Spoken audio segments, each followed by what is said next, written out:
చాలా మందికి ఇదే అనుమానం. మన పవర్ స్టార్ ఆవేశంతో, ఆలోచనతో చెప్పే ప్రసంగాలు ఎవరు రాస్తారు?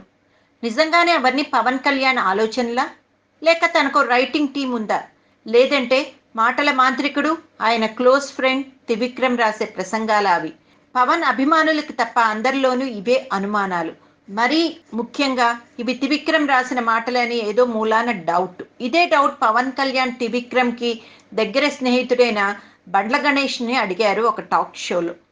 ఈ ప్రశ్నకు బండ్ల గణేష్ ఘాటైన జవాబే ఇచ్చారు. చెప్పుడు మాటలు విని ప్రశ్నలు అడగవద్దు అని. పవన్ కళ్యాణ్‌కి ప్రసంగాలు రాసిచ్చే సీన్ ఎవరికీ లేదు. ఆయన ఇంటికి వెడితే తెలుస్తుంది. ఆయన ఇంటి నిండా పుస్తకాలే ఉంటాయి తప్ప సినిమా డీవీడీలుండవు. ఆయన జ్ఞానం అపారమైనది. అలాంటి వ్యక్తికి ఒకరు ప్రసంగాలు రాసిచ్చేదేమిటి అని బండ్ల ఫైర్ అయ్యారు. పవన్ కళ్యాణ్‌ను దేవుడిగా ఆరాధించే నిర్మాత బండ్ల గణేష్.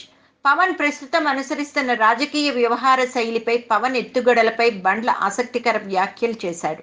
ఈ మధ్య కాలంలో పవన్పై జరుగుతున్న నెగిటివ్ ప్రచారాన్ని తిప్పికొడుతూ ఈ మెగా నిర్మాత చేసిన కామెంట్స్ ప్రస్తుతం టాపిక్ ఆఫ్ ది టాలీవుడ్గా మారాయి.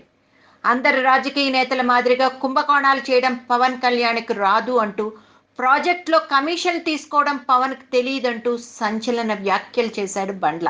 పథకాలు రచించడం కాదు, ప్రజాసేవ చేయాలి అని బలమైన సంకల్పం ఉన్నవాడు మాత్రమే నాయకుడిగా ఎదగగలుగుతాడు అంటూ, అటువంటి నాయకత్వ లక్షణాలు ఇప్పుడు పవన్కు మాత్రమే సొంతం అంటూ మరొకసారి పవన్పై తన భక్తిని చాటుకున్నాడు. అంతేకాదు, ప్రజాసేవ చేయాలనే తపన ఉన్న వ్యక్తికి అనుభవం ఉండాలా అంటూ ఆవేశంతో మంచి నిర్ణయాలు తీసుకునే నేత రాజకీయాల్లోకి పనికిరాడా అని ఎదురు ప్రశ్నలు వేస్తున్నాడు బండ్ల.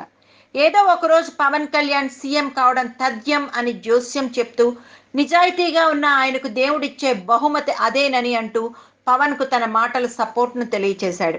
ఈ మధ్య కాలంలో మీడియాకు, సినిమాలకు దూరంగా ఉంటూ తన వ్యవసాయ క్షేత్రంలో పనులు చూసుకుంటున్న బండ్ల గణేష్ ఇప్పుడు మళ్ళీ యూ టర్న్ తీసుకుని తిరిగి పవన్ భజన చేయడం చూస్తూ ఉంటే, పవన్ అంగీకరిస్తే జనసేన జెండాను మోసే నాయకుడిగా ఎదగాలనే ఆశ కనిపిస్తోంది.